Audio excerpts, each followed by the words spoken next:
Notre maison brûle. Et nous regardons ailleurs.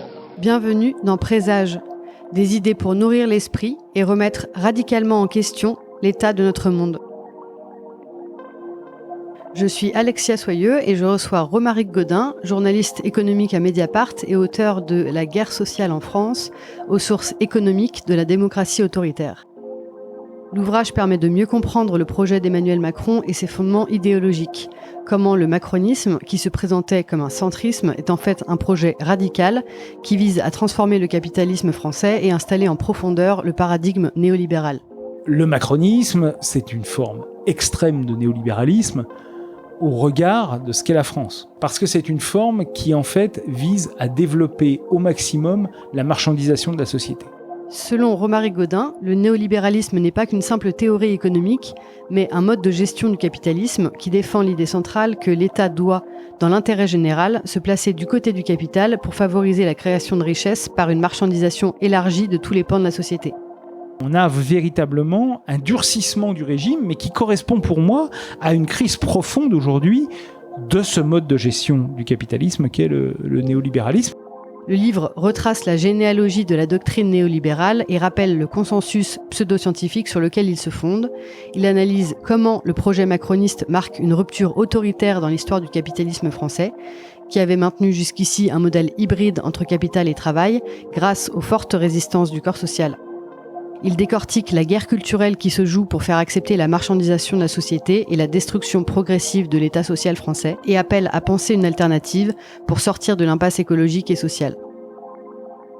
Vous avez une stratégie du néolibéralisme pour se sauvegarder qui est d'ouvrir des fronts auxiliaires où les gens vont se focaliser sur ces problèmes-là ou ces pseudo-problèmes pour ne pas regarder en réalité les vrais problèmes. Petit avertissement, le micro de Romaric Gaudin a eu un petit souci au début et au milieu de l'épisode. J'espère que ça ne perturbera pas trop votre écoute. Romaric Gaudin, bonjour. Bonjour.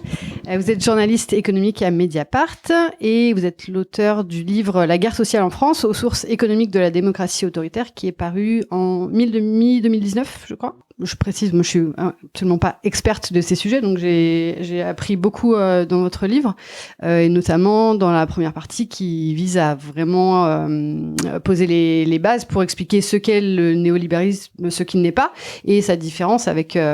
parce que dans le langage courant, on entend souvent une confusion entre néolibéralisme, libéralisme, ultralibéralisme. Est-ce que vous pouvez commencer à nous expliquer ce qu'est le néolibéralisme et d'où il vient?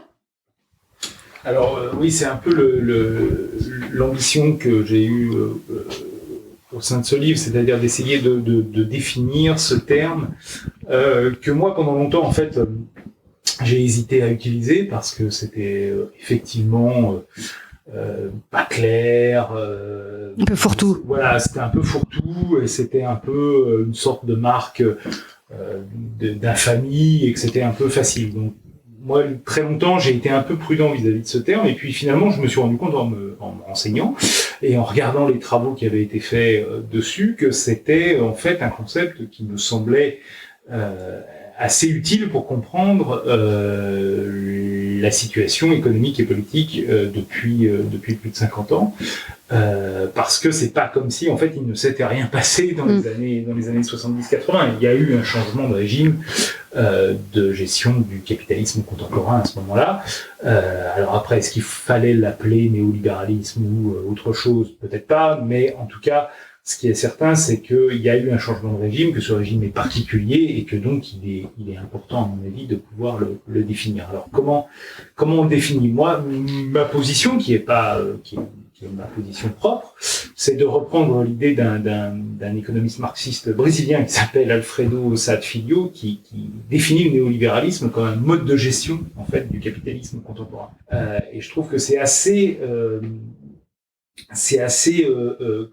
éclairant de le voir comme ça, c'est-à-dire de dire, voilà, le néolibéralisme, c'est pas seulement une doctrine, c'est pas seulement une pratique. En fait, c'est un ensemble de doctrines et de pratiques qui a pour fonction la gestion du capitalisme contemporain. À partir du moment où on est dans cette vision-là, on voit bien que en fait, c'est pas simplement la destruction de l'État, le libéralisme sauvage, le retour à un libéralisme manchestérien, ou même l'idée libertarienne que défendent par ailleurs Hayek, etc. On voit qu'en fait, c'est une pensée qui prend en compte l'évolution passée du capitalisme. Or, cette évolution passée, elle s'appuie sur la nécessité d'avoir l'État comme un acteur économique majeur. Ça, c'est acquis en quelque sorte à partir de... Il y a eu des débats là-dessus, mais à partir des années 30-40, c'est quasiment acquis que en fait l'État doit être au centre en fait du jeu économique. Mais une fois qu'on a dit ça, en fait, on n'a pas tout dit. Qu'est-ce qu'il doit faire au centre du jeu économique?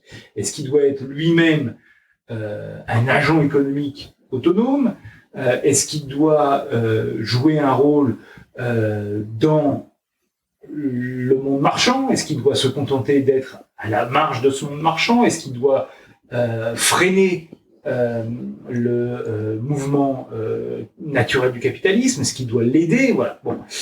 Jusque dans les années 70, dans ce qu'on a appelé le mode de gestion keynésiano-fordiste, l'État, il est là plutôt pour freiner précisément ce mode de gestion marchand, pour créer en fait des espaces non marchands dans la société, pour établir une forme d'équilibre au sein des rapports sociaux, en rééquilibrant quelque chose qui est naturellement déséquilibré entre le capital et le travail, par la mise en place de l'État-providence, de l'État social en France, de la sécurité sociale, par des arbitrages qui sont faits, j'en cite quelques-uns dans le livre, mais on voit bien que dans les années 50, 60, lorsqu'il y a des grandes grèves, l'État n'est pas là pour mettre de l'huile sur le feu, il est plutôt là en fait pour essayer de construire des compromis, ce qui fait pas de l'État forcément un agent de gauche. Il est là en fait pour construire un compromis, ce qui est plutôt logique avec l'état du capitalisme de l'époque. C'est-à-dire que l'état du capitalisme de l'époque, c'est quoi? C'est de dire, on va dépasser la crise de 1929 et la crise liée à la Seconde Guerre mondiale par le développement de la consommation de masse, par le développement des biens de consommation durable. Et pour ça, il faut en fait avoir recours à une redistribution beaucoup plus massive qu'avant. Et donc, il faut parfois tordre le bras à des capitalistes qui sont pas naturellement prêts, en fait, à accepter cette redistribution. Et donc, cet État-là, à ce moment-là, il a un rôle capitaliste. Hein, on est bien d'accord. Il joue le jeu du capitalisme de l'époque, mais il le joue, on va dire, en favorisant cette redistribution et cette neutralité. Et puis, dans les années 70, arrive la crise de ce modèle keynésien-fordiste, qui est d'abord en fait une crise de profitabilité des entreprises, mais qui est aussi une crise de discipline du monde du travail. Et à ce moment-là, l'État progressivement change son rôle dans le jeu économique et devient en fait un État au service du capital, favorisant la production de profit, qui devient en fait plus difficile qu'auparavant parce que en fait les marchés sont matures, parce qu'une fois que tout le monde a 2 voitures et 3 frigos, on se contente de changer de temps en temps de voiture et de frigo, mais enfin c'est pas la même dynamique que quand personne n'a de frigo ou de voiture. Et donc à partir de ce moment-là, on a effectivement une gestion qu'on peut appeler néolibérale, où on va en fait remarchandiser des pans entiers de la société avec le soutien de l'État. Mais ce soutien de l'État, il est fondamental en réalité. Le néolibéralisme, c'est pas se débarrasser de l'État. Le néolibéralisme, c'est utiliser l'État au service du profit, au service du capital, et dans le déséquilibre naturel que j'ai évoqué entre le capital et le travail, mettre l'État au service du capital contre le travail. D'où les réformes néolibérales qui sont des réformes qui visent à détruire ce qui a été construit auparavant, donc en partie l'État social, mais ça s'accompagne pas, contrairement à ce qu'on croit souvent, d'une disparition de l'État. C'est-à-dire que les dépenses de l'État, la dette publique, tout ça continue d'augmenter.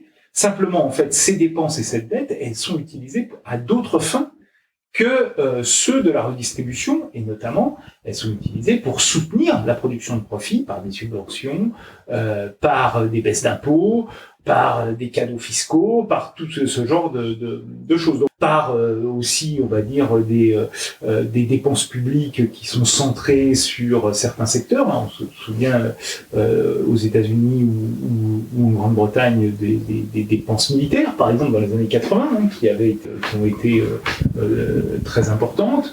Mais il y a aussi des subventions qu'on pourrait donner au secteur technologique dans certains cas, etc. Donc voilà. Donc le néolibéralisme, c'est ça, c'est ce mode de gestion qui utilise l'État au service du capital pour aller très vite.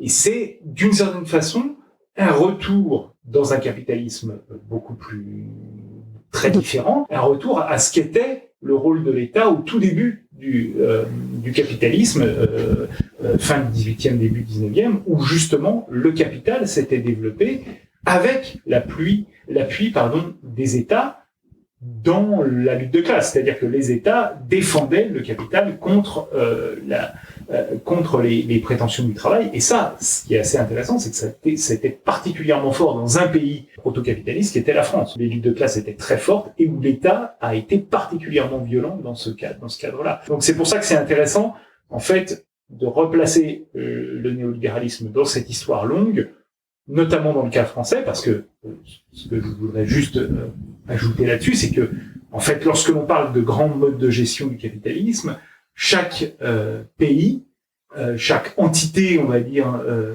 productive, a sa propre logique. C'est-à-dire que le Royaume-Uni, la France, l'Allemagne n'a pas la même histoire, n'a pas la même façon d'appréhender le rapport capital-travail, n'est pas à la même place dans les chaînes de valeur mondiales. Donc, chaque pays a son propre mode de néolibéralisme. C'est comme ça qu'il faut le concevoir. On a un grand mode de gestion du capitalisme depuis 50 ans, et puis en fait, ce mode de gestion, il se décline ensuite dans chaque pays selon des modalités différentes, et c'était le but du livre, de regarder les modalités dans lesquelles le pays, la France, a décliné ce néolibéralisme. Et il y a un point central quand même, c'est de dire que tout ça est fait pour l'intérêt général, dans l'intérêt général, parce que c'est autour de la théorie de la valeur qui permet que le marché soit garanti de la justice. Alors, ça, c'est pas évident à comprendre parce qu'on trouve ça un petit peu absurde, en fait. Ouais. Ce qui est intéressant avec le néolibéralisme, c'est que comme il utilise en fait, je dirais, les leçons du passé, et notamment l'une des grandes leçons du keynésianisme, qui est de dire qu'en fait on a besoin de la puissance publique pour pouvoir soutenir la conjoncture et les économies, ça en fait le néolibéralisme l'absorbe. Il y a une partie du néolibéralisme qui est d'accord avec ça. On a besoin de l'État pour soutenir l'économie.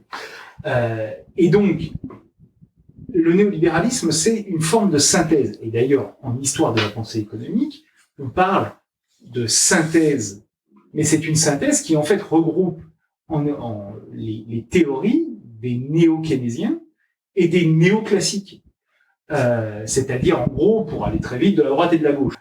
Et en fait, dans les années 80-90, il y a cette synthèse qui était déjà en germe dans les années 60-70, mais qui là devient en quelque sorte officielle, une synthèse scientifique qui devient en fait un consensus scientifique. Et ce consensus scientifique néolibéral, il s'appuie à la fois sur des éléments keynésiens et sur des éléments néoclassiques, traditionnels, libéraux traditionnels.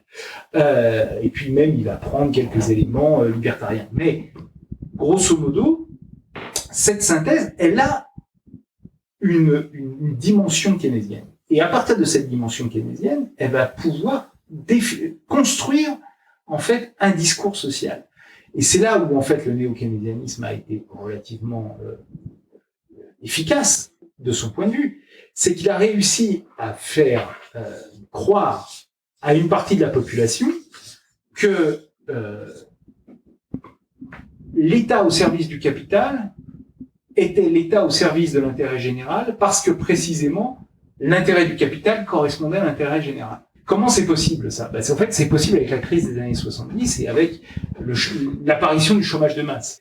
C'est-à-dire qu'on dit le chômage de masse apparaît parce que le capital n'est pas assez rentable et donc il faut soutenir le capital pour pouvoir en réalité créer des emplois in fine et donc en fait parvenir à développer une économie sociale. C'est tout l'aspect, je dirais, trompeur du terme économie sociale de marché, qui est en fait au départ un terme de droite créé par la droite allemande pour contrer le keynésianisme des années 50. Pourquoi ? Parce que en fait, ce que disent les ordolibéraux, qui sont une branche du néolibéralisme, qui est la branche allemande du néolibéralisme, ils disent, voilà, en fait, c'est l'économie de marché qui crée la richesse, qui crée de la valeur, et l'intérêt général, c'est que finalement, il y ait de plus en plus de valeur créée pour que cette valeur puisse être répartie. Mais avant de pouvoir répartir cette valeur, il faut pouvoir la créer. Et pour la créer, il faut pouvoir développer des marchés.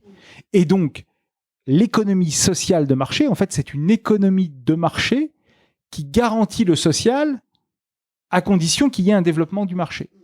Donc, c'est une économie de la marchandisation comme condition préalable à la politique sociale. Donc, c'est l'inverse, en fait, du régime qui était là jusque dans les années 70, qui considérait que, en fait, le préalable au développement de l'économie de marché, développement de la consommation de masse, c'était la redistribution. En gros, si vous avez de l'argent, vous pourrez acheter un frigo, une voiture. Bon. Et donc, en fait, il faut augmenter les salaires, il faut avoir une assurance sociale, il faut avoir des primes d'intéressement, il faut avoir des choses comme ça.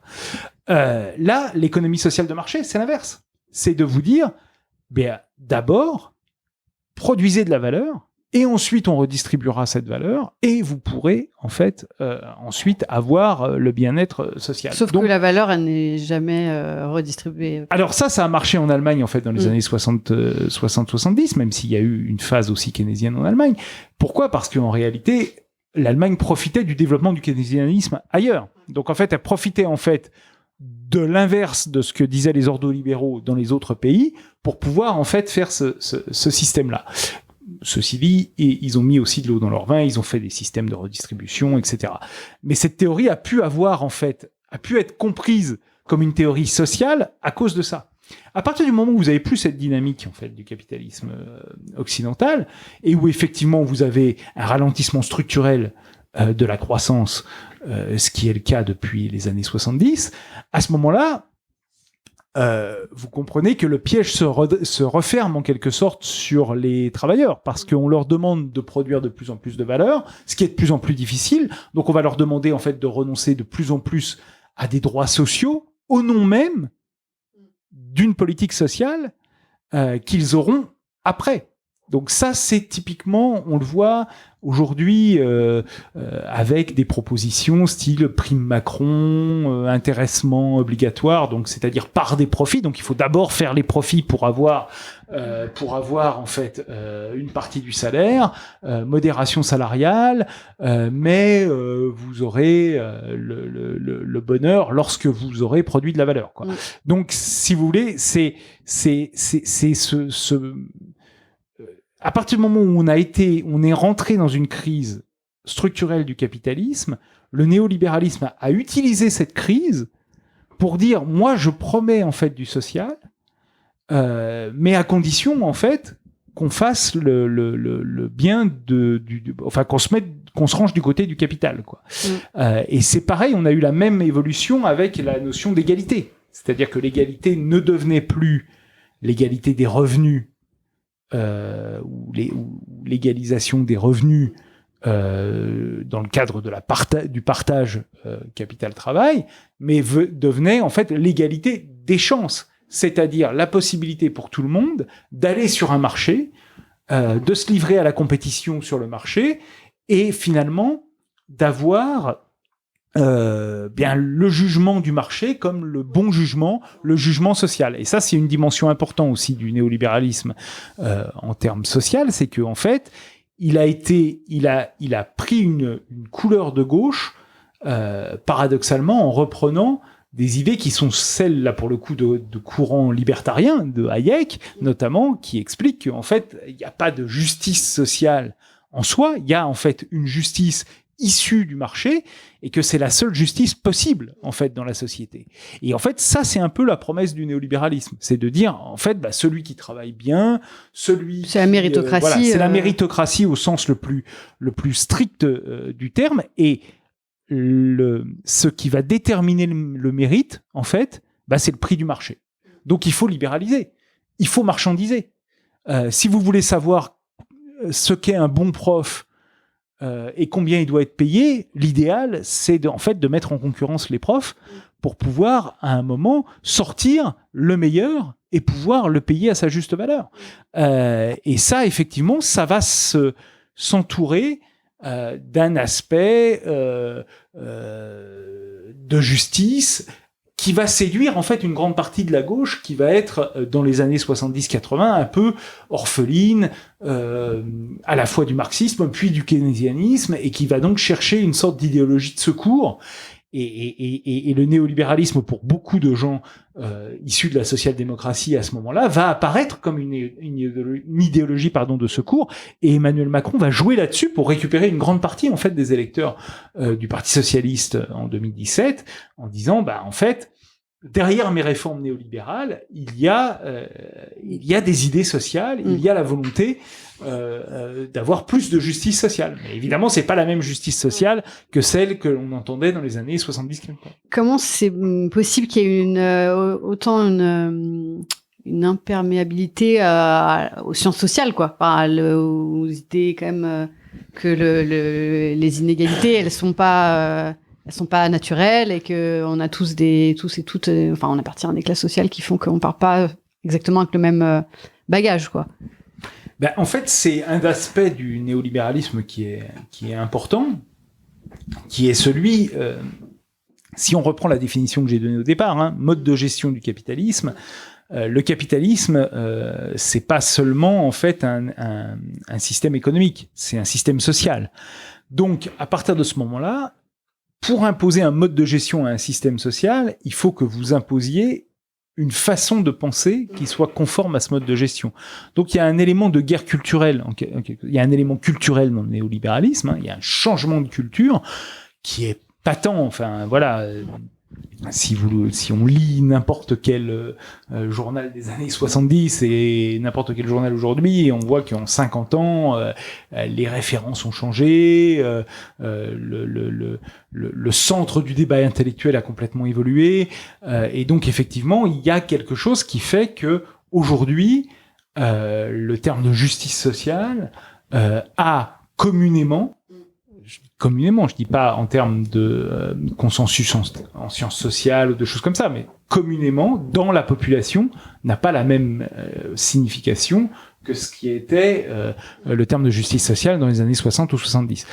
Et ça, c'est le fruit, en fait, d'un combat culturel qui a été mené par le néolibéralisme, qui a été gagné par le néolibéralisme dans les années 70, 80, et qui s'est appuyé sur des éléments économiques très forts, qui étaient la peur du chômage, qui était le fait que aussi, puisqu'il y avait un chômage de masse, la masse des travailleurs était coupée en deux entre ceux qui continuaient à travailler et qui avaient peur et ceux qui ne travaillaient plus. Et donc, c'était facile de dire ceux qui continuent à travailler, ce sont les meilleurs, en fait. Le marché a tranché. Les moins productifs, les moins performants sont au chômage, les autres continuent à travailler. Et donc les autres qui continuent à travailler, qui sont les plus performants, ne doivent pas payer pour ceux qui sont les moins performants. C'est logique. Sinon, en fait, on entretient, c'est à ceux qui sont les moins performants de devenir plus performants pour pouvoir réintégrer le marché du travail. Tout ça, évidemment, n'a aucun sens économique, mais sur le plan culturel, c'est quelque chose qui est très fort parce que ça valorise, en fait, une partie importante majoritaire. Hein. Le chômage, c'est 12-13%. Ça laisse 88% des gens, en fait, continuer à être au travail. Donc, ça valorise, en fait, cette masse de travailleurs et ça met la pression sur les chômeurs. Et donc, d'une certaine façon, voilà, ça permet, en fait, de renverser complètement le débat. Le débat n'est plus un débat entre le capital et le travail et comment le capital crée du chômage pour son propre intérêt ou parce qu'il a des insuffisances, mais à l'intérieur, ça permet de placer le débat à l'intérieur de la masse des travailleurs, à l'intérieur des travailleurs, et effectivement, à partir de ce moment-là, ça a un effet aussi politique. C'est-à-dire qu'une partie des travailleurs se reconnaissent dans ce discours-là, adoptent ce discours-là, adoptent les politiques qui vont défendre ce discours-là, et donc, en fait, il y a un basculement culturel et politique du néolibéralisme qui se fait plus ou moins progressivement selon les États, mais qui va se faire en fait assez rapidement dans les années 80. Après, pourquoi les néolibéraux, eux, ignorent, pour aller vite, Bourdieu et voilà, parce qu'en fait, ils ont plutôt intérêt à ignorer ces idées-là. Donc, c'est aussi le jeu des idées, c'est-à-dire que voilà, ils ont des alternatives à Bourdieu. Ouais. On voit bien aujourd'hui que les sciences sociales sont quand même assez critiquées par le gouvernement. Mais c'est logique. C'est logique. C'est complètement logique, puisque effectivement, les sciences sociales, en tout cas, cette partie des sciences sociales et ce courant des sciences sociales met le point sur ce qui va pas, en fait, dans cette logique-là. Donc, effectivement, en retour, on va avoir une idée que ces sciences ce ne sont pas réellement des sciences, ce qui est plutôt comique quand on voit qu'ils défendent l'économie comme science par ailleurs, que ces sciences ne sont pas vraiment des sciences, que ces sciences déconstruisent la société, que ce sont des ennemis de la société, et puis après vous avez tout le baratin actuel qu'on entend là-dessus, mais qui a un fondement en fait de guerre culturelle menée par le néolibéralisme qui est assez évident.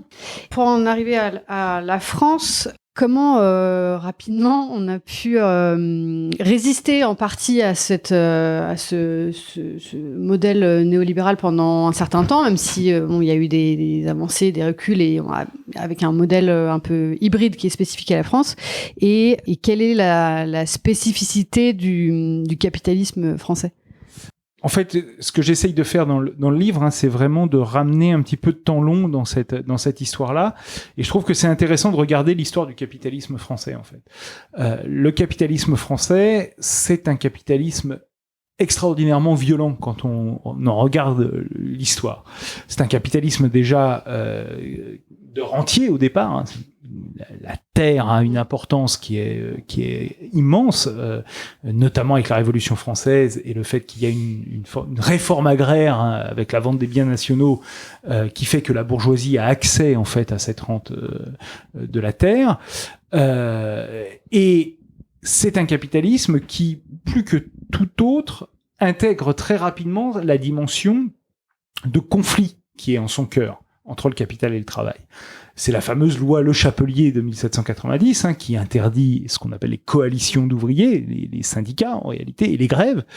Et cette loi Le Chapelier qui va être quasiment une réalité pendant plus de 100 ans, elle va en fait désarmer en fait le travail face au capital. Et s'il y a un moment où on a dans cette construction du capitalisme français, en quelque sorte, on a en quelque sorte un premier moment néolibéral, qui n'est pas néolibéral, puisqu'il n'est pas néo pour le coup, mais qui est de cet ordre-là. C'est-à-dire que ça ne se fait pas, ça se fait dans un capitalisme qui est naissant et pas dans un capitalisme mûr comme celui d'aujourd'hui, mais la dynamique est la même. L'État, en fait, est au service du capital et utilise sa puissance à la fois économique, sociale et je dirais militaire, violente, au service du capital. Je pense qu'il faut vraiment avoir conscience de ça, c'est-à-dire que le 19e siècle français est celui vraiment de la lutte des classes en France, et c'est il n'y a pas un pays occidental qui a connu une telle violence. C'est-à-dire, on a, alors après, les chiffres de morts, c'est toujours un même, mais on a 4000 morts, on va dire, en juin 1848. On en a peut-être 20 ou 30 000 à la Commune en 1871. L'histoire du capitalisme britannique n'est pas très reluisante non plus. Il y a des massacres, mais enfin, on n'a pas ce niveau-là. On n'a pas ce niveau de répression qui est vraiment d'une violence inouïe, dont on a presque du mal aujourd'hui à se rendre compte. Paris en flammes, les canons qui tirent sur le faubourg du Temple. Enfin, bon, on est vraiment sur une lutte de classe d'une violence vraiment inouïe. Et ça, je pense que c'est important parce que ça explique que d'abord, l'État social en France est né très tardivement, beaucoup plus tardivement que les éléments d'états sociaux qui ont pu naître en Angleterre ou en Allemagne. Donc le capitalisme français a résisté en fait très fortement et très longtemps à toute réforme. On connaît évidemment tout le débat autour de l'impôt sur le revenu. L'impôt sur le revenu, il est établi en Angleterre au moment des guerres napoléoniennes, donc au début du 19e siècle. En France, c'est un siècle plus tard, et lorsqu'il est voté en 1914, il sera mis en place et vraiment qu'à partir de 1916, et réellement, c'est-à-dire de façon structurée, à partir de 1924. Donc, c'est quelque chose d'extrêmement récent, d'extrêmement tardif. Il y a une rupture qui est celle de la Seconde Guerre mondiale, avec l'aspect évidemment collaborationnisme du patronat français, qui va affaiblir en fait les capitalistes français après-guerre, l'importance à l'époque évidemment du Parti communiste dans la résistance, le fait que se met en place un consensus après-guerre en Europe quand même autour d'une nécessité de l'État social, parce qu'on a vu la crise de 29, ses conséquences et évidemment la guerre. Et donc, la rupture, elle est aussi forte qu'était finalement la violence des rapports sociaux précédents. Donc, c'est effectivement en 1945-46 l'établissement d'un État social très très fort en France, qui va se développer tout au long des années 50 et 60, et qui va être un des plus construits d'Europe occidentale et même du monde occidental à ce moment-là. Donc, il faut bien voir que cet État social qui est construit dans les années 40-50, c'est un État qui, en fait, doit être conçu en miroir, en fait, de la violence des rapports de force internes au capitalisme précédent. D'une certaine façon, on a tellement goûté à ce qu'était le libéralisme autoritaire au XIXe siècle qu'on construit un système qui serait une forme de rempart contre ce retour-là. Ce qui n'empêche que la France, au niveau intellectuel, est naturellement une des premières sources du néolibéralisme. La naissance officielle de l'idéologie néolibérale, c'est 1938, c'est le colloque qui a lieu à Paris, et c'est pas un hasard si ça a lieu à Paris. C'est-à-dire que en fait, une grande partie des intellectuels français de droite baignent naturellement dans cette violence de classe, dans l'idée que l'État doit être au service du capital. Donc, dans les années 70, qu'est-ce qui se passe ? On a un retour global du néolibéralisme et donc de cette idée que l'État doit venir au service du capital. Ça, c'est quelque chose qui est assez commun dans la pensée de droite en France.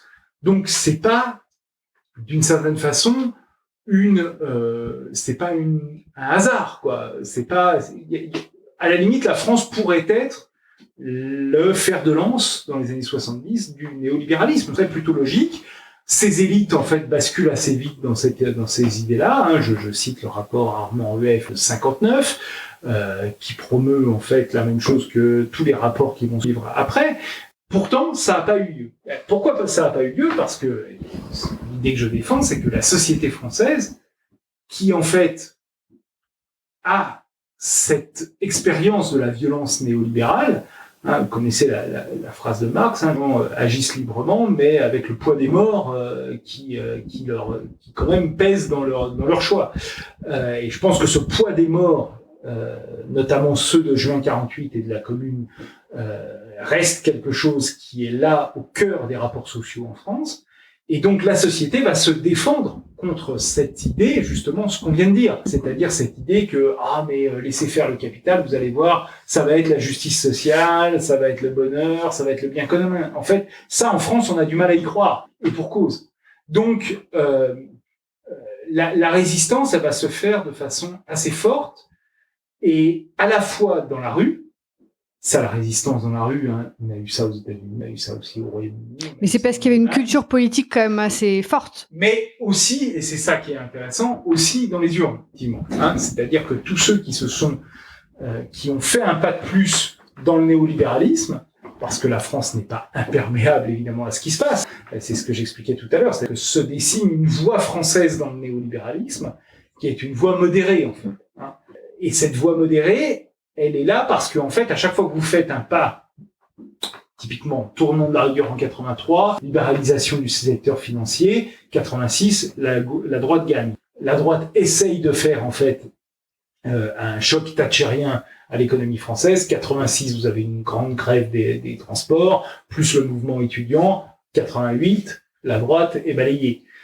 Et vous allez avoir, en fait, ce mouvement-là, 93, mouvement Balladur qui essaye qui fait la réforme des retraites, etc. 95, Chirac élu sur la fracture sociale. Il fait lui-même, essaye de faire une réforme des retraites. 95, il échoue. 97, retour de la gauche plurielle. La gauche plurielle qui privatise massivement. 2002, elle est fracturée et retour de la droite et ainsi de suite. Donc d'une certaine façon, chaque fois le contre-pied. Voilà. Donc gagne. Forcément, les politiques à ce moment-là savent qu'ils peuvent pas aller en fait très loin parce qu'en fait c'est suicidaire sur le plan politique. Donc on a une politique en quelque sorte des petits pas. Mais jusqu'en 2010, on évite d'aller trop fort d'une part, donc on remet pas en cause la retraite à 60 ans notamment. Et puis deuxièmement, on évite de toucher au marché du travail, donc à la relation de travail, qui est le cœur en fait du projet néolibéral. Et la rupture, elle va avoir lieu à mon avis en 2010. Et à partir de ce moment-là, en fait, le choc entre ces élites qui veulent le projet néolibéral et la société française va devenir vraiment frontal parce que c'est la phrase du rapport Attali qui sort début 2010. Maintenant, c'est le moment en fait d'agir. Il n'est plus temps d'attendre. Il faut agir. Et effectivement, avec la crise de 2008 qui va en fait rendre le projet néolibéral encore plus difficile à appliquer et encore plus fragile, il y a une fuite en avant qui va effectivement conduire à une exacerbation des tensions sociales dans le pays. Mais comment les élites de gauche sont elles aussi devenues néolibérales? Alors les élites de gauche au départ, effectivement, elles sont dans les années 60-70, elles sont soit marxistes, soit keynésiennes. Et puis, il y a tout un mouvement qui a été plutôt bien documenté, qui est le mouvement dit des modernisateurs, qui s'inscrit dans un mouvement issu de Polytechnique, etc., et qui conçoit l'idée que c'est notamment cette idée au cœur de Mendes France, du projet de Mendes France, que l'État doit en fait prendre à sa charge la modernisation de l'économie française. Dans l'idée de Mendes France et des modernisateurs des années 50-60, cette modernisation française, elle doit se faire d'une certaine façon hors marché. L'État doit assumer complètement cette modernisation par la maîtrise du système bancaire, par la maîtrise du système productif, par la planification. Donc c'est quelque chose qui est pas du tout pour le coup néolibéral. Et puis en 81, au sein en fait du gouvernement Mauroy, il y a un combat en fait entre ces modernisateurs historiques et une partie des modernisateurs qui, dans les années 70, ont déjà basculé en fait dans le néolibéralisme, c'est-à-dire en disant en fait la modernisation ça consiste à mettre l'État au service du capital pour que le capital puisse investir et moderniser le pays.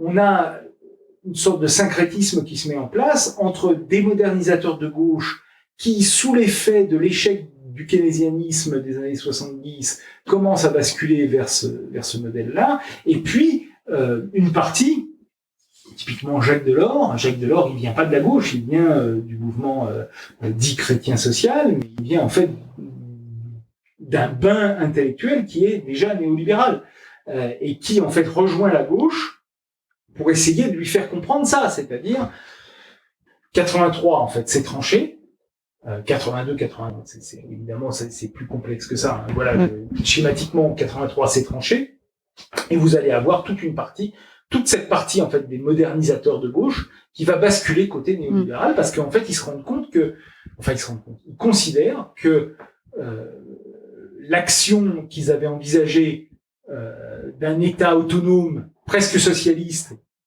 pour moderniser l'économie française, en fait, mène à une impasse, et que donc, il faut passer par d'autres moyens. Et comme, par ailleurs, le néolibéralisme a à sa disposition un discours social qu'on peut recycler, on bascule là-dedans. C'est sûr que voilà, et c'est un élément important, parce qu'après 83, on va avoir vraiment un travail de la gauche française pour justement essayer de convaincre ses électeurs que la politique en faveur du capital est une politique sociale. Je cite la fameuse émission Vive la crise avec Yves Montand, 84, avec le numéro spécial de l'IB qui l'accompagne, etc.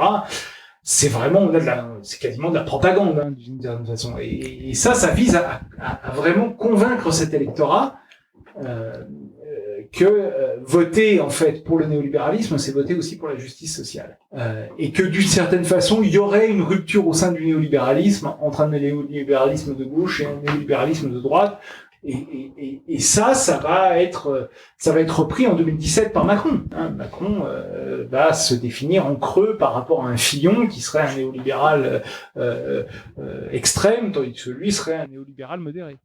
Et quelle est la spécificité du macronisme par rapport au projet néolibéral? Est-ce que c'est c'est une version assez pure du paradigme néolibéral? Et aussi, évidemment, on va venir à la dérive autoritaire. Le macronisme, c'est un néolibéralisme français. C'est-à-dire que ça peut pas être... C'est un néolibéralisme français et tardif. Dans ce cadre, ça peut pas être la même chose que le projet de Reagan, de Thatcher ou même de Schröder, qui se présente à des moments différents de l'évolution du capitalisme et qui se présente dans des contextes historiques et nationaux complètement différents. Donc, le macronisme, c'est une forme extrême de néolibéralisme au regard de ce qu'est la France. Pourquoi c'est une forme extrême? Parce que c'est une forme qui, en fait, vise à développer au maximum la marchandisation de la société. Et ça, c'est quelque chose que l'État social français avait voulu freiner, qui était très fort auparavant en France, et que l'État social français avait voulu freiner en développant des zones de non marchandes. Donc importantes. Et effectivement, le macronisme, lui, considère que tout doit se marchandiser et que c'est comme ça qu'on parvient à la justice sociale. D'où la marchandisation du marché du travail qui avait été entamée par François Hollande.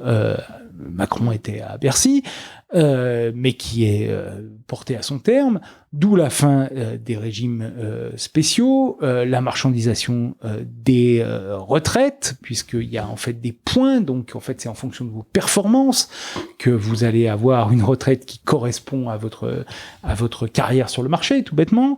D'où bien ce que je vous ai dit, c'est-à-dire la subvention massive au capital, l'ouverture de nouveaux marchés, les réformes de l'État. Enfin voilà. Donc on est sur une version qui est, du point de vue français, une version extrême du néolibéralisme avec le développement d'une mise en concurrence, y compris dans des secteurs traditionnellement non marchands, avec de l'école, de la santé. Exactement, de l'école, de la santé, avec effectivement le développement d'un niveau de subvention au capital qui a été jamais vu jusqu'ici. Et donc tout ça au nom de la justice sociale. Hein. Là-dessus, le quoi qu'il en coûte est assez parlant, puisque en fait, on a fait croire aux gens que en fait, on renflouait les entreprises pour sauver leurs emplois, alors qu'en fait, on payait simplement les salaires, on payait les charges des entreprises, en fait. Qu'on nationalisait les entreprises sans, en fait, avoir de droit sur la répartition des profits et sur les prises de décision des entreprises. Donc là, si je veux dire, s'il y a une quintessence du néolibéralisme, c'est exactement ça. C'est-à-dire l'État, en fait, paye les coûts des entreprises et laisse les entreprises, en fait, faire leurs choix, y compris en termes d'emploi, ensuite. Donc, c'est garantit leur résilience. Voilà, exactement. En fait, c'est une forme de sécurité sociale des entreprises. Voilà. Et cette sécurité sociale des entreprises, elle se fait au détriment de la sécurité sociale des travailleurs. Donc, c'est vraiment ce mouvement-là qui est extrêmement fort, qui est en fait l'aboutissement de ce que j'ai dit, c'est-à-dire de l'accélération du mouvement libéral en France à partir de 2010. Alors, pourquoi on en est là, pour revenir pour continuer sur votre question sur l'autoritarisme, pourquoi on en est là? Parce qu'en fait, entre-temps, il y a eu effectivement cette double crise, la crise de 2007-2008, crise financière, puis la crise de la zone euro 2010-2013, qui sont des crises extrêmement violentes et qui se font sur un capitalisme qui est déjà malade. Pourquoi il est malade? Parce que, en fait, le néolibéralisme comme mode de gestion du capitalisme n'a pas, en fait, réussi réellement à résoudre les contradictions qui ont commencé à apparaître à la fin des années 60-70. Pour régler le problème de la productivité, le capitalisme a développé la mondialisation, c'est-à-dire aller chercher en fait des coûts inférieurs dans les pays en développement. Premier mouvement. Deuxième mouvement, la financiarisation, c'est-à-dire en fait on va faire des profits à base spéculative pure en développant en fait des marchés financiers et en marchandisant un maximum d'activités humaines. Mais ça produit de la valeur, si on veut, mais ça produit pas de valeur productive, en fait. C'est pas issu, en fait, de la production. Alors, qu'est-ce qu'on voit en parallèle? On voit que, en fait, la productivité du travail, ce qui permet, en fait, à un capitalisme mature de créer du profit, elle continue, en fait, à ralentir. La croissance de la productivité continue à ralentir. Donc, c'est toujours plus difficile, en fait, pour le capitalisme de produire du profit. Et lorsque vous avez une crise de la financiarisation, puis une crise des dettes publiques, vous avez en fait des piliers de soutien au capital qui se retirent. La finance va moins bien, l'État peut moins subventionner le capital, et donc vous avez une tension en fait qui est beaucoup plus forte au sein du capital pour pouvoir produire du profit. Cette tension, elle se traduit par une tension plus forte, c'est logique, dans le rapport capital-travail. Et donc on peut plus se permettre des compromis. On peut moins se permettre des compromis dans ce cadre-là. Et dans un pays comme la France, où en fait le néolibéralisme était un néolibéralisme modéré, fondé sur le compromis, eh bien en fait, c'est pour ça qu'en 2010, le rapport Attali dit on peut plus se permettre ça. En fait, il faut pour pouvoir augmenter ce qu'on appelle la croissance potentielle, donc le régime de production de profit en France, eh bien il faut aller encore plus loin, encore plus vite et casser en fait toutes les résistances du développement au néolibéralisme. Et ça va être commencé par Sarkozy en 2010-2011, poursuivi par François Hollande notamment à partir du 2013-2014 avec le pacte de responsabilité, la loi travail, etc. Et Macron, effectivement, va se présenter comme celui qui va être capable de faire ce que les deux précédents n'avaient pas réussi à faire, c'est-à-dire véritablement faire rentrer la France dans ce néolibéralisme. Et ça, il le dit très bien dans son livre Révolution, c'est-à-dire il faut soumettre la France à ce qu'il appelle l'état du monde. C'est-à-dire, il y a un état du monde qui est donné, vous voyez l'absence, là, je vous disais, l'absence de pensée historique, l'état du monde est donné, Et donc, à partir de ce moment-là, il faut se soumettre à cet état du monde qui est donné. Et donc, il y a cette accélération. L'accélération se produit sur un substrat de crise sociale, depuis 2008, en réalité, sur un substrat de rejet, justement, du néolibéralisme. Je vous fais pas un dessin sur l'ambiguïté de l'élection de Macron en 2017, qui est encore le cas cette année, mais tout le monde le sait. En fait, personne n'a voté réellement, majoritairement en France pour la loi travail, la réforme des retraites ou ce genre de choses. Mais peu importe ce que dit la rue ou ce que disent les urnes, maintenant on a l'impression de ne plus avoir de choix. Et ça, c'est la nouveauté par rapport à ce qui se passait avant. En 95, évidemment, on a fait un compromis avec la rue. En 2003, on a fait des compromis. En 2010, avec la réforme Fillon des retraites et relèvement à 62 ans, on ne fait plus de compromis. Et ça, c'est une vraie rupture. Et à partir de ce moment-là, Macron en fait, je dirais, une doctrine de gouvernement. On ne fait plus de compromis avec la rue. Et si on fait plus de compromis avec la rue, il faut qu'à un moment, on puisse faire taire la rue. Et donc, pour faire taire la rue, il y a deux façons. Un, accélérer aussi le travail culturel du néolibéralisme par la mise en place d'une forme de répression, on va dire, notamment médiatique, et c'est la loi sur le secret des affaires, notamment. C'est effectivement tout ce qu'on a connu avec l'affaire Benalla, avec les campagnes de presse anti-islamo-gauchistes, etc., machin. Donc répression culturelle. Et puis répression réelle, quoi. Voilà, donc évidemment, gilets jaunes, on est allé très très loin. Dans le livre, je montre comment la vision que la bourgeoisie française actuelle a des gilets jaunes rappelle celle des classes dangereuses des années du 19e siècle. Et on est exactement sur cette idée-là. C'est là où on retrouve la vieille tradition française dont je parlais tout à l'heure. Les élites françaises sont prêtes effectivement à revenir à cette vieille tradition, et le néolibéralisme, pour elle s'inscrit dans cette logique-là. Et c'est pour ça que, en fait, le néolibéralisme en France est particulièrement dangereux, parce que, précisément, la tradition des élites économiques françaises, des économiques et politiques françaises, est une tradition qui s'appuie sur la répression sociale très violente.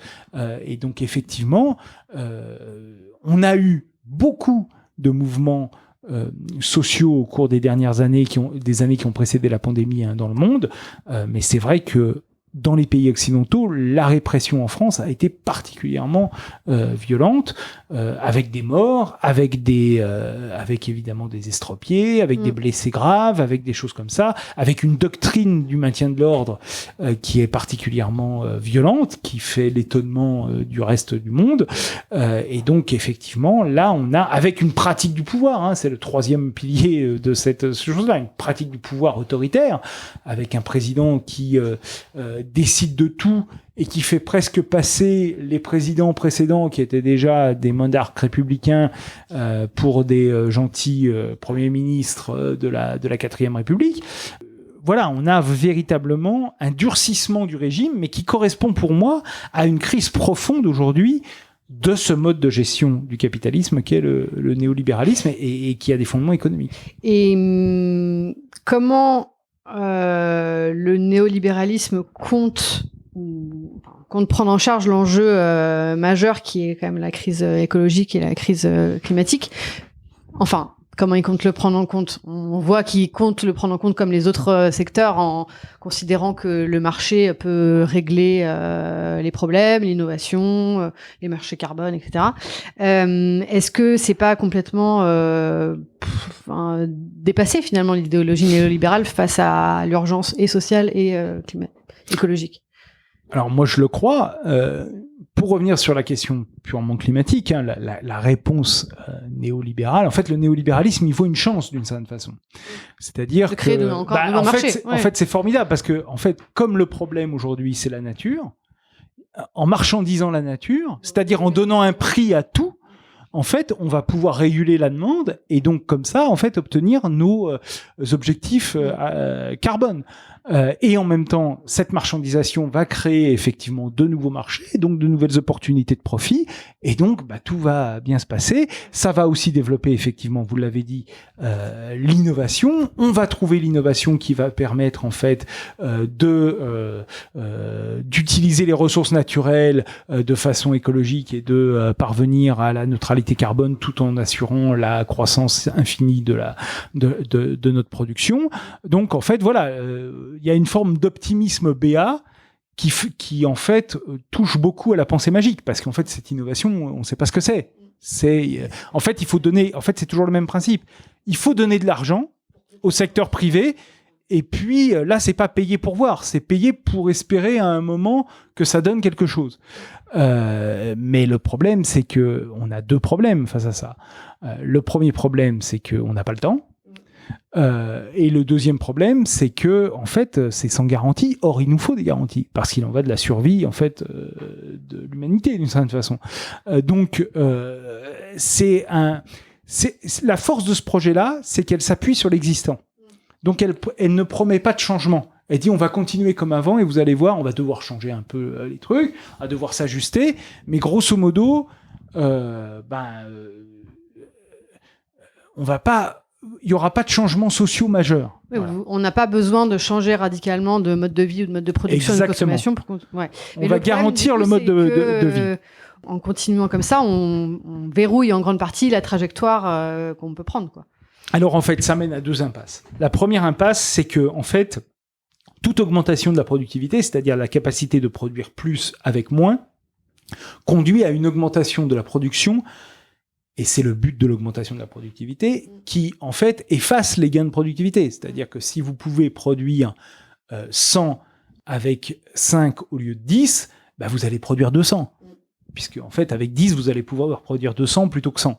Donc, en réalité, ça ne va pas freiner. L'augmentation de la productivité n'est un frein au changement climatique, ou on va dire à la production de CO2, que si, à côté de ça, il y a de la sobriété. Si c'est juste, en fait, le système de marché, c'est simplement, en fait, on va continuer, en fait, comme avant, et simplement, on va produire plus, donc on va faire plus de profits, c'est super, mais ça va pas changer, en fait, la question climatique. Donc, ça, c'est la première impasse. Et la deuxième impasse, c'est que depuis 50 ans, les innovations n'augmentent pas la productivité. N'augmente ni la productivité du capital, ni la productivité du travail. Il y a une formule d'un économiste américain marxiste qui s'appelle Jason Smith que j'aime bien, c'est que en fait, les innovations actuelles sont des jouets et pas des outils. En fait. Et donc, quand on produit des jouets, c'est super parce que les producteurs de jouets, ils font des bénéfices et c'est très bien. Mais en fait, ça change rien au mode de production. Et ça ne change rien aux impasses du mode de production. L'impasse sociale du mode de production aujourd'hui, c'est que dans un système capitaliste, lorsque vous avez moins de gains de productivité, la seule façon d'augmenter votre profit, c'est d'augmenter la pénibilité du travail. C'est de jouer sur les salaires et les conditions de travail. Donc, à partir de ce moment-là, on a une impasse sociale. Cette impasse sociale se double effectivement d'une impasse environnementale. Vous avez moins de gains de productivité, donc vous êtes obligé de consommer plus de ressources. Donc, espérer en fait débloquer ces deux impasses par un simple mouvement magique qui consisterait à dire qu'en faisant ce qu'on fait depuis 50 ans, on va finir par trouver le bon truc qui va tout débloquer. En fait, moi, c'est du charlatanisme, quoi. Mais c'est comme si vous alliez voir un rebouteux pour espérer. Voilà, peut-être que si vous y croyez, ça peut marcher, mais la réalité, c'est que là, ça peut. Enfin, vous pouvez y croire. Enfin, pas vous, hein, mais les gens peuvent y croire. Mais la réalité, c'est que ça va pas fonctionner. Donc, à partir de ce moment-là, vous avez un enjeu aujourd'hui qui est très clair, qui est d'imposer ce discours, qui est en fait un discours de la défaite face à la crise sociale et face à la crise écologique. Et comment on fait, vu l'état du paysage médiatique en France, pour imposer un contre-paradigme. Bah, écoutez, si je le savais, je serais candidat aux législatives, mais je le suis pas. Donc, Enfin, quelle est votre vision plutôt de l'état des médias aussi en France? Après, même dans des milliers... Moi, j'ai été dans un média privé classique. Je sais les difficultés que ça représente lorsqu'on travaille dans ces médias-là. Je sais que les espaces sont possibles, mais rares et dangereux. Donc, moi, j'ai pas envie de faire la leçon en fait aux gens qui sont dans ces médias. Voilà. Je pense qu'il y a en fait un enjeu aujourd'hui à ce que la population prenne conscience de ce qu'on vient de dire, c'est-à-dire de la double impasse dans laquelle le néolibéralisme finissant, est-ce que c'est encore du néolibéralisme, est-ce que c'est un nouveau régime capitaliste, bon, je sais pas, en tout cas dans lequel aujourd'hui le mouvement capitaliste, le régime capitaliste nous emmène. Donc je pense qu'il y a une prise de conscience à faire avec des chercheurs, avec évidemment des journalistes, avec voilà, et ça peut pas passer en fait par les médias dominants parce que effectivement la plupart des médias dominants aujourd'hui sont soit détenus par l'État qui est au service du capital, soit par le capital lui-même. Donc, effectivement, ça ne veut pas dire qu'il ne peut pas y avoir, à un moment ou à un autre, des poches, des brèches dans ces médias où on parle de ça. Mais il faut regarder la façon dont les gens s'informent dans la réalité. Ils s'informent encore très majoritairement par la télévision et un peu aujourd'hui par les réseaux sociaux. Et puis là, en plus, on n'a pas eu le temps de parler de l'extrême droite, etc. Voilà, donc ouais. Après, vous avez effectivement d'autres choses qui font que dans cette... en fait, c'est bon, après c'est assez compliqué, mais vous avez une stratégie du néolibéralisme pour se sauvegarder, qui est d'ouvrir des fronts auxiliaires où les gens vont se focaliser sur ces problèmes-là, ou ces pseudo-problèmes, pour ne pas regarder en réalité les vrais problèmes. Évidemment, le problème ethnique, islamique, machin, tout ça fait partie de ces contre-fronts en fait qui sont ouverts pour qu'on parle d'autre chose. Ça vous a pas échappé, évidemment, pendant la campagne électorale présidentielle législative, on a beaucoup effectivement joué là-dessus.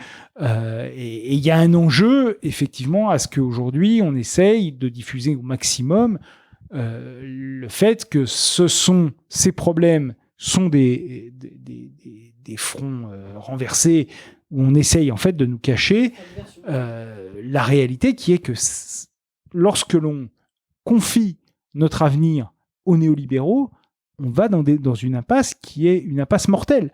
Et donc il faut pas à un moment, on peut pas à un moment critiquer, enfin se désoler de ça et sans avoir réfléchi aux conditions dans lesquelles ça nous mène. Quoi. Mais c'est une impasse mortelle et en plus qui ne bénéficie qu'à très peu de gens. Enfin, la majorité des gens auraient intérêt à ce qu'on change de paradigme. Quoi. Bah, aujourd'hui. Ne serait-ce que la question écologique nous pose la question écologique, riche ou pauvre, évidemment les riches pourront toujours se payer quelques années de plus que nous, mais si on grille à 60 degrés, riche ou pauvre, oui, mais les pareil. impacts réels présents, ils sont vécus par les plus précaires. Et on voit très bien que de toute façon, et je pense que pour finir, il y a quand même un élément nouveau qui a surgi, qui est le surgissement de l'inflation, qui est le produit de la crise du néolibéralisme. C'est-à-dire que les chaînes de valeur mondialisées sont en train d'exploser, et voilà. On a eu des éléments de développement inégaux, et ça a provoqué des tensions géopolitiques qui aujourd'hui provoquent des tensions sur les marchés mondiaux. Donc tout ça fait que effectivement, avec la hausse des prix, elle pose d'emblée un problème de redistribution. C'est-à-dire, qui paye ? Qui subit l'effet de cette hausse des prix ? Est-ce que c'est le capital ? Est-ce que ce sont les plus riches ? Est-ce que ce sont les plus pauvres ? Est-ce que ce sont les ménages moyens ? Et ça, il va falloir évidemment déterminer. Et on voit bien que là encore, le néolibéralisme est en train de développer le discours pour faire accepter en fait à la majorité des gens l'idée que lorsqu'ils perdront du revenu réel, ce sera pour leur bien, en fait. Il faut surtout pas qu'il y ait une indexation de salaire. Il faut surtout pas que on lutte directement contre les sources de l'inflation. Il faut continuer la mondialisation, etc. Il faut pas faire de rapatriement de la production, etc. Donc à partir de ce moment-là, on est en train de nous refaire ce coup-là, en nous expliquant que, en fait, lorsque vous perdrez du pouvoir d'achat et voire même vraiment de la ressource, de la capacité à pouvoir vivre décemment, ce sera en fait pour votre bien. C'est pour l'emploi, c'est pour je ne sais quoi, voilà. Donc là, il y a un enjeu qui va être très fort parce que, en fait, ces moments d'inflation sont toujours des moments de tension sociale extrêmement forte, et c'est peut-être d'une certaine façon une opportunité aussi de pouvoir montrer très clairement de pouvoir mener d'abord cette bataille culturelle, c'est-à-dire ne pas se laisser impressionné par le discours qui va venir, qui est de dire « Ah, mais en fait, tout ça, c'est à cause justement du socialisme des banques centrales, il y a eu trop de monnaie, il y a eu trop d'argent qui a été versé pendant le Covid, donc il faut en fait un retour au libéralisme et à la bonne gestion orthodoxe. Il faut montrer que, au contraire, c'est bien le néolibéralisme dans toute son ambiguïté, y compris celui qui a provoqué ces subventions au capital des banques centrales et des États, qui a provoqué cette crise aujourd'hui, et que la sortie de crise, elle n'est pas dans un retour à un néolibéralisme plus pur, elle est dans un changement profond de mode de production, et que tout ça est lié effectivement aussi à la crise écologique, et que si on veut gérer en fait ces deux crises qui sont la crise sociale et la crise écologique et qui se rejoignent dans la crise inflationniste, eh bien aujourd'hui la seule solution c'est de réfléchir à un autre mode de production, d'engager ce qu'on appelle une bifurcation, plutôt que de penser qu'on va effectivement revenir à un grand équilibre grâce au marché et à la bonne gestion libérale. En gros, on a une fenêtre d'opportunité pour les législatives. Oui, mais je pense que c'est à plus long terme. Oui, en bien réalité. sûr. Mais en fait, je me dis aussi que si on rate entre guillemets cette fenêtre d'opportunité, est-ce qu'on peut se permettre de subir encore 5 ans du projet macroniste, quoi? En luttant bien sûr, mais c'est-à-dire que puisque la réalité électorale refuse. Quand je dis réalité électorale, je le dis consciemment, c'est-à-dire que cette réalité électorale, elle n'est pas la réalité sociale du pays. Elle inclut en fait tout un tas de non-dits sur lesquels Emmanuel Macron surfe élégamment, en considérant qu'il y a une adhésion à son projet. Et il faut à un moment que la réalité sociale prenne le relais de la réalité électorale si cette réalité électorale continue à aller dans le sens dans lequel elle est. Ça ne veut pas dire, je dis tout de suite, parce que je vois d'ici évidemment les cris d'orfraie, il ne s'agit pas de dire que il n'y a pas de... Il ne s'agit pas de dire qu'il n'y a pas de démocratie ou que je ne sais quoi, ou qu'il faut nier le résultat de la démocratie, etc. Il s'agit de dire que, en fait, dans la réalité électorale, il y a une complexité des choix qui sont faits et que c'est la responsabilité des mouvements sociaux de rappeler, en fait, aux dirigeants élus que dans leur élection, il y a un certain nombre d'éléments qui ne sont pas inclus et qu'ils doivent faire avec. Donc, encore une fois, la démocratie, c'est l'élection, mais c'est pas que l'élection. La démocratie, c'est pas de dire je suis élu et pendant 5 ans, j'ai tout pouvoir et je fais ce que je veux. C'est ce que j'appelle, moi, la démocratie autoritaire, ça. C'est-à-dire considérer que l'élection donne un blanc-seing pour faire tout. La démocratie, c'est aussi écouter les contre-pouvoirs, écouter le mouvement social, écouter la société au sens large, et ça doit être, à mon avis, un des enjeux, quoi qu'il arrive après l'élection législative, ça doit être un des enjeux des 5 prochaines années, de dépasser le simple jugement électoral pour effectivement faire vivre la démocratie à travers une mobilisation je dirais presque quotidienne, pour rappeler aux dirigeants, s'ils sont néolibéraux, que le néolibéralisme mène à des impasses et que même s'ils ont gagné les élections, ces impasses existent en réalité. Et pour rappeler, si c'est pas des néolibéraux qui sont au pouvoir, que il faut pas faire ce qu'on a fait en 83 par exemple, et qu'il faut pas considérer que à un moment la pression ou la résistance qui pourrait venir du camp du capital devrait prendre le pas sur les engagements qui ont été pris par ailleurs et sur les besoins réels de la société. Donc je pense que quoi qu'il arrive, la démocratie, elle se joue pas uniquement une fois tous les 5 ans dans votre bureau de vote. C'est une part de la réalité démocratique, mais c'est pas l'intégralité de la réalité démocratique. Merci beaucoup. Merci à vous.